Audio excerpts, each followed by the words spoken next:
Streisand.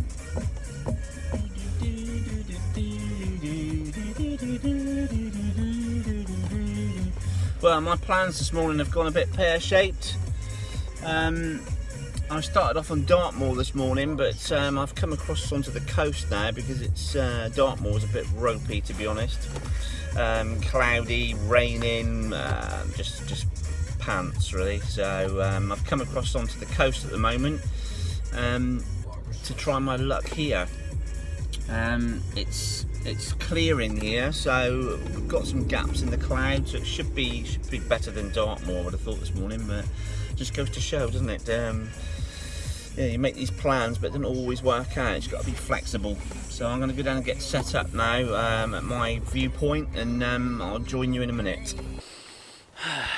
See ya, beautiful, can't beat it. I've come over to Bantham this morning, out on the South Devon coast. I'm up in the dunes at the moment, the sand dunes. There's a little spot where I've been before to photograph here. Everything's pretty wet at the moment, but this little viewpoint's quite nice. I'm going to go up and get set up now. Sun's still not up. God knows I've made it here in time, but all's good. So I'll get set up. Got some colour coming up in the sky now, and we'll see what we can do.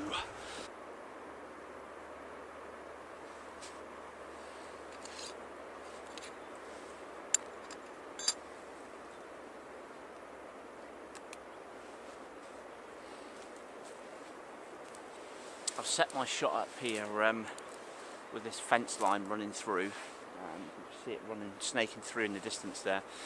The plan is to wait for the sun to pop up and light this fencing up. You can see in the distance there, just in the top corner, it's Burr Island. That's my kind of focal interest in the distance there. So yeah, just all set up and just waiting for the sun to come up now. I'm going to have to use focus stacking here. This technique I use occasionally, especially when I'm this kind of subject, when I'm right up on top of the fence posts here. My foreground literally starts on this post here. So basically I employ this technique where I focus at different points in the image, keeping the camera completely steady and then blending the images together, so it gives me sort of focus from front to back. Without having to stop right down to f/22, which doesn't always work, you know. You get what's called diffraction and problems with all kinds of stuff if you stop down too far. So using this technique is great here. So I'm still waiting for the sun to come up. It's nearly there, so I'll carry on.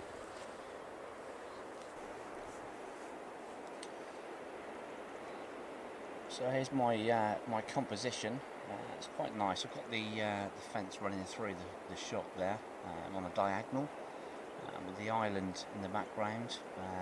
Nice sort of little third of sky at the top. So compositionally I'm happy with it. It's just the light I'm waiting for now. So this focusing technique, basically I've set my shot up. I won't move the camera now. I've got a grad filter in place there on the sky just to sort of hold in the detail in the sky. So my focusing now, I'm going to focus here first, right down in the foreground. Keep the aperture the same, so that won't change throughout. So I focus here, then I'm going to focus on this post and this distance here, this sort of middle distance on the third, if you like. Then I'm going to focus a little bit further into here, then out on the top of the hill there, and then finish up with the focus on the island in the distance there. So I'll have my exposures, all the exposures will be the same, so they won't change. It's just the focusing point that changes. So when I've got all my, that'll be 4 or 5 shots, I blend them together in layers in Photoshop later on. Still waiting for the sun. Tea time. It's always time for tea. It's great being in this morning though. It's nice and quiet. Just waiting for the light to come up and light this fence up. It's got the sound of the ocean in the background. It's lovely.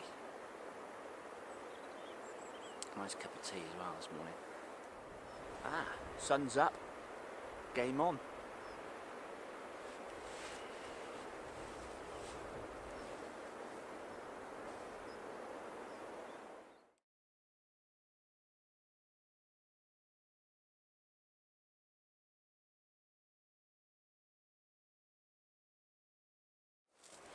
Oh, this is great. This fence line here is great. I could spend hours and hours here exploring this fence line. It's just, I love the way it kind of snakes through the landscape. The light is just like sublime this morning. Beautiful.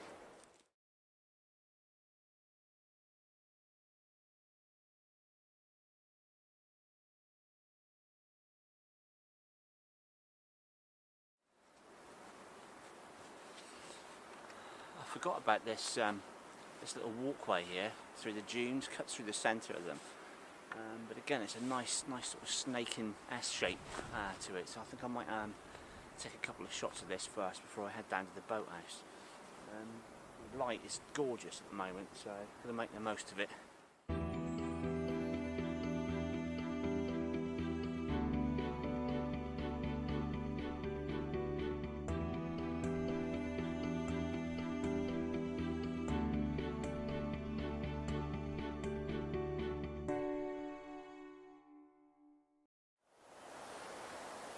Another change of plan.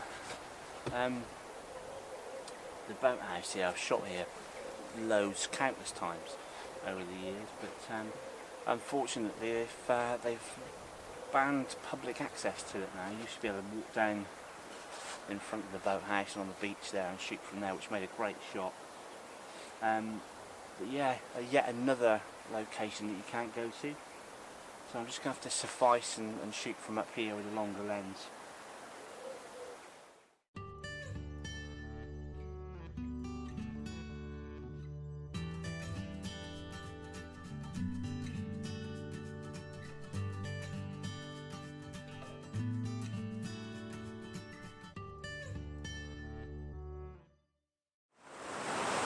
Playing around with exposures here. I've got a little stopper filter on, so I've extended the exposure out a bit. I'm finding that the ideal exposure here to get this effect that I want with the wave patterns as it proceeds is around sort of 2 to 4 seconds. So I've had to increase my ISO to get it around that sort of figure with the big stopper in play. Here we go. Wet feet again. So I always trip the shutter just as the tide goes out towards the movement of the water. Wet socks. I knew I should have worn my wellies. I often use this technique on the coast. After a while you get used to when to trip the shutter. You can see this wave coming in now. That's not really going to do it. It needs to be a bigger wave. It needs to come right up around your feet and then trail back out again.